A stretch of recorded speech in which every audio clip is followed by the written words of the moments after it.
Good evening, everybody. I'm the person that's only been here 18 years, but when I moved here, I realized this is where I wanted to live for the rest of my life. It's a great town. I never lived in a small town like this. The idea that I can walk downtown, drop my car off, get it fixed, go back later, and not have to be driven there is great. I got involved in joining these clubs, the Lions Club. I don't want to brag, but the Lions Club has had a football program for mini mites, mighty mites, and pee-wees for 30 years. And we have a great amount of money in our savings account because of leadership in that Lions Club. And this year they've had full teams, and the cheerleaders are full teams. It's really great for the community.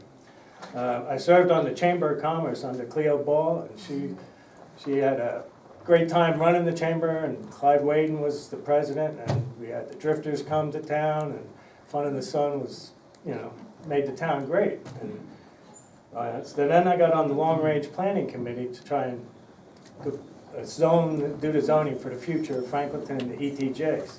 And that was pretty exciting. We had the state helping us with that, and we were ready for the onslaught coming from North Raleigh. At least that's what everybody said. And then nothing happened. So years went by, and then I became on the board, and I said, well, it's got to come. It's got to come sooner or later. And now it's finally starting to come. If anybody drives up Route 1 from Raleigh, there's a lot of traffic. You don't know where those cars are going. I know where they're going now because I worked for the post office for 3 years, and they're all in outlying communities, all surrounding Franklinton, all these subdivisions on 96, Pocomoke, 56. We need to get them into our town.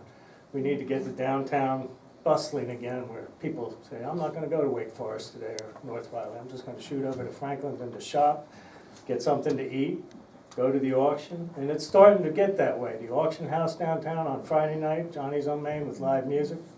You can't get a parking place down there. It's just like the old days. And we have the new subdivision coming in on Cheatham Street. They're going forward with that. We have the 96 apartment units we're supposed to get in our mill. And that's great. It's coming this way. You notice that shopping center where Kohl's was, now all of a sudden they filled all those stores and built those new stores. So it's on the doorstep, and I want to be here when it hits and enjoy the town for the rest of my life.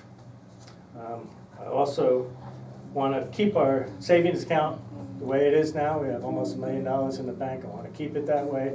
I want to put a line item in the budget where we put something in our savings account every year in the budget time.